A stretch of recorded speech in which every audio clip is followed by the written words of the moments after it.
Hello, everyone. Thank you for being here with me today. So, basically, I wanted to talk to you about the H-1B season because it's starting soon. I'm going to start with the basics. What do you need to know? So, the H-1B, the lottery happens once a year, and timing is critical. The H-1B is a two-step process, and the first step is the lottery, which the registration window this year runs from March 4th through March 19th. Selections are typically announced around April 1st. If you are selected, we have it until June to file the full petition. If approved, you can begin employment at October 1st, 2026, right? So emphasizing lottery opens once a year and it starts March 4th. So don't miss out that window. If not, you're only going to be available to join that opportunity next year. But what is the H-1B?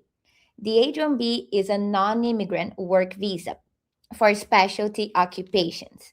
It is designed for positions that require at least a bachelor's degree or the equivalent of 12 years of experience. You also need to have a job offer to work here in the United States.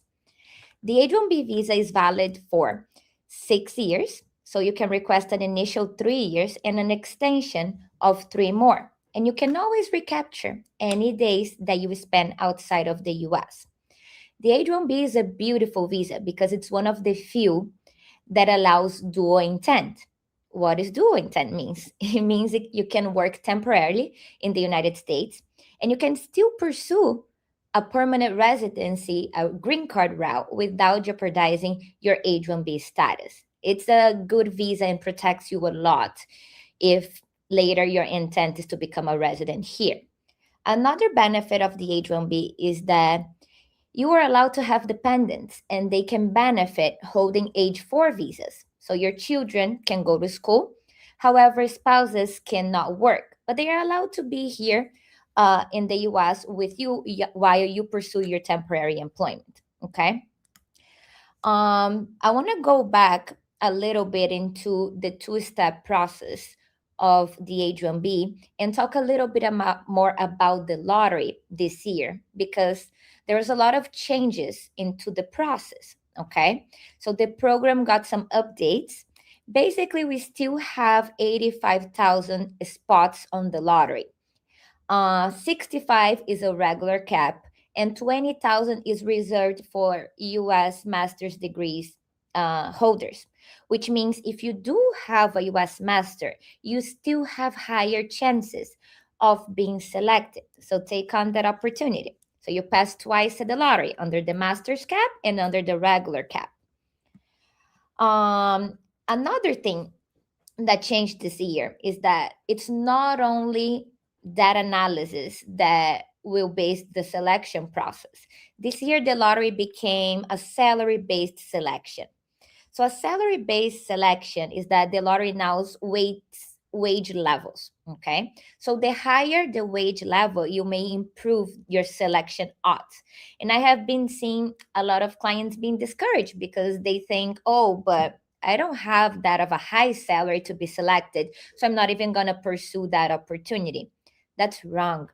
It's where legal strategy matters. Legal strategy can make a difference. It's not only the amount of your salary, because the wage level selection involves a lot of things that we can develop on a legal strategy, such as position, location, duties. It's an individual case by case analysis, and that's where CFR law can make a difference in your case and increase your selection rate.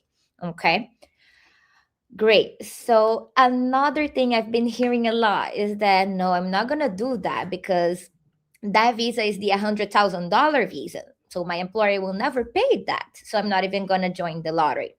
Well, that's true. This administration implemented a $100,000 fee under the presidential proclamation. Okay. However, the fee only applies in certain cases.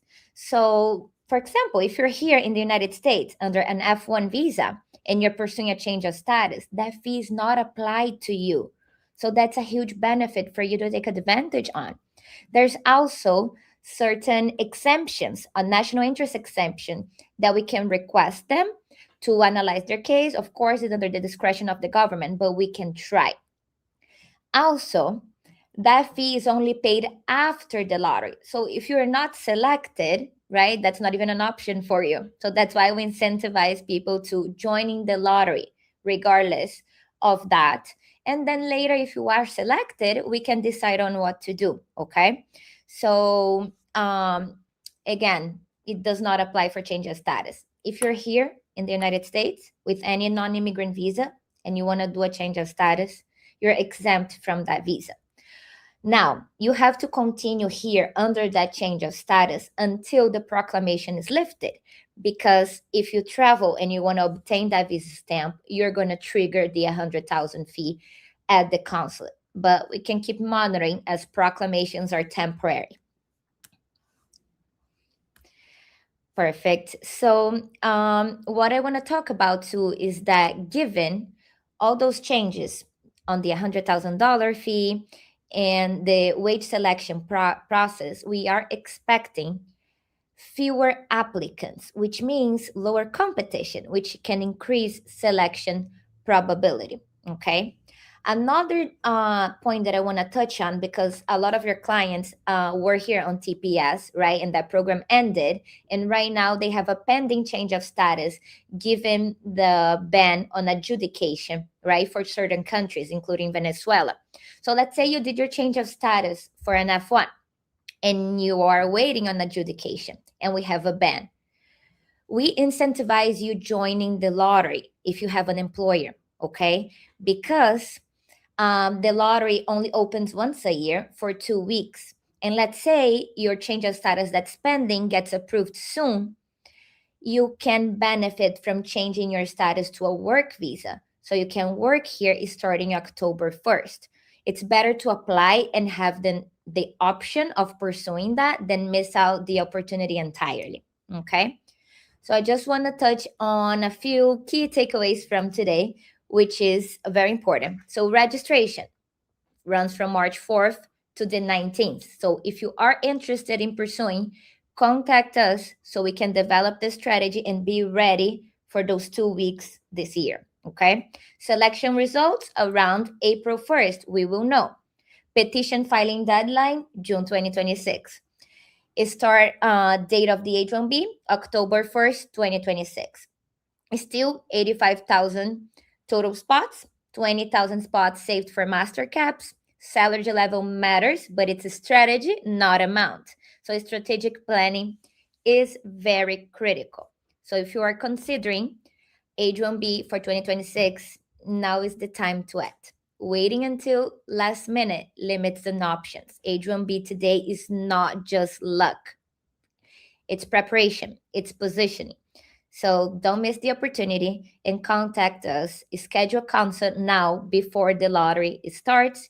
You can see our information here at the bottom, but feel free to email, call us, and we are here to assist you on immigration matters. Thank you. Do you want to do any questions? Do we have it? Yes. Yeah, sure. We can take questions. Yes. So, Sorry, forgot about the question. no worries. So we have Ana Medina Fernandez from Instagram, but H-1B has a fee of 100K. So what can you say to these people that think that, yes, the 100K might affect employers, but what is the exception, Maria? Well, so as I said, the 100K, it exists. The proclamation is in effect. But if you are here under another non immigrant visa, for example, a student visa, and you're pursuing the H-1B as a change of status, that fee is not applicable to you as long as you are here in the US, right? So it's an exception of the $100,000 fee.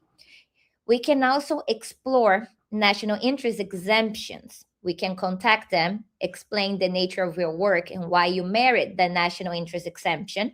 And it's under the discretion of the government to waive the $100,000 fee or not. Awesome. Thank you so much, Maria. And then we have another one from the Flying Gocho 07 on Instagram. Can I participate as a Venezuelan citizen? Of course, you can get into the lottery. The ban does not apply to the lottery. So join it. Don't miss out those 2 weeks. Okay. And if you are selected, we can still file your case, even if the lottery is still in effect. They might not adjudicate, but at least you got the opportunity, you got your case filed in time. And when they approve it, you'll be counted against the cap if your case is approved, of course. Perfect. Well, thank you so much for your time today. I hope I brought some light from clients pursuing the H-1B. It's an amazing opportunity. I had the visa myself, so I really recommend it. And that's it. Thank you. Have a good night.